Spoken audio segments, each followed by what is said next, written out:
Right now, somewhere above you, a pilot just checked her speed. The unit she used was invented in the late 1500s by a sailor, throwing wood overboard. It's older than the United States. Nobody's ever replaced it. And honestly, it's quietly the smartest unit of measurement humans have ever invented. Okay, so here's the weird thing. In your car, speed is simple, miles per hour. You're moving across the ground holds still, easy. But the moment you board a ship or a plane, those rules just vanish. The captain doesn't say miles. The pilot doesn't say kilometers. Everyone, everywhere switches to one word: knots. 1 knot is 1.15 miles per hour, which tells you absolutely nothing, unless you know where that number comes from. And here's what's wild. Most pilots don't. They use it every single day. Imagine this. You're on a ship in 1580, middle of the Atlantic. No land anywhere. Not behind you, not in front of you, not for 2 weeks in any direction. The captain walks up and asks, "How fast are we going?" And you have no idea. There's no road, no mile markers, no engine telling you RPMs. You're sitting on top of moving water, on top of a moving planet, and somehow you have to figure out a number. How would you even start? Okay, stand at the back of the ship and watch the water. You're moving forward. The water mostly isn't, right? So here's the trick. If you could just drop something into the water, something that stays put, and watch how fast it falls behind the ship, that's your speed. That's literally it. The ship moves. The thing in the water doesn't.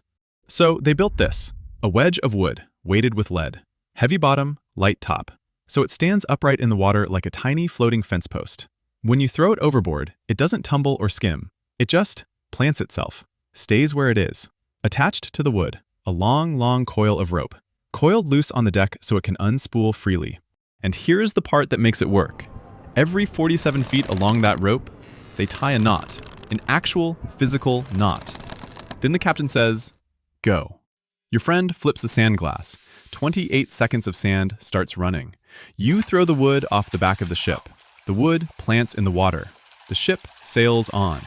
The rope pays out through your fingers, and every knot that slips through, you count out loud. 1, 2, 3. When the sand runs out, your friend yells, "Stop." You clamp the rope. Whatever number you got to, that's your speed. And here's why those specific numbers, 47 feet, 28 seconds, are genius. They aren't random. They're calibrated. The ratio between them is rigged so that the number of knots that pass through your hand in 28 seconds is exactly the number of nautical miles you'd travel in 1 full hour. 5 knots in 28 seconds means 5 nautical miles in an hour. You don't multiply. You don't divide. You just count rope. That's what makes it brilliant. They compressed an entire hour of travel into 28 seconds of counting. Oh, and by the end of this video, you're going to realize you've been saying this word wrong. Most people have. We'll get there. But first, compare that to the mile. The unit you've used your entire life comes from the Roman army, specifically from how Roman soldiers marched. A mille passus, 1,000 paces. And a pace to a Roman was a double step. Left, right, that's 1. Left, right, that's 2. Count to 1,000 and you've walked a mile. That's where it comes from. That's the entire origin. 1,000 left rights of a guy in sandals 2,000 years ago. And it works fine on land, because on land, you can actually walk the distance. You can measure it with your feet. But, you can't walk across the Atlantic. You can't pace out the sky. So when sailors needed a unit, they had a choice. Use the soldier's footsteps, a number with no connection to anything they were actually doing. Or invent something tied to the thing under them, the planet itself. They picked the planet. The Romans picked their legs. Both are valid, but only one of them scales to the ocean.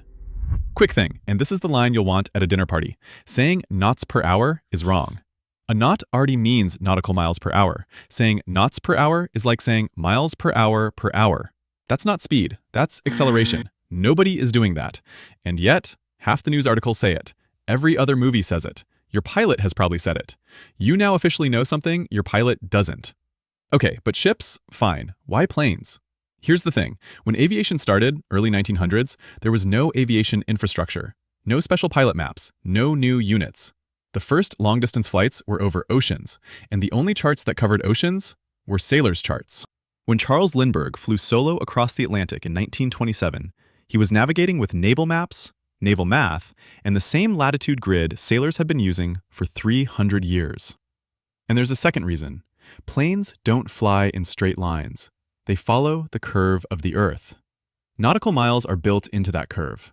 1 minute of latitude, 1 nautical mile. The chart and the speed and the planet, all speaking the same language. There are roughly 100,000 commercial flights every single day. Every one of them, measuring speed in a unit invented before the telescope, before electricity, before anyone proved the Earth goes around the sun. We tend to think old things get replaced because something better came along, but not survived, because they were already perfectly matched to the problem. The ocean doesn't care about miles. The sky doesn't care about kilometers. They care about latitude. And a sailor figured that out with a rope and a piece of wood before Newton was born. Sometimes the smartest thing isn't to invent something new. It's to build something so well the first time that nobody ever needs to.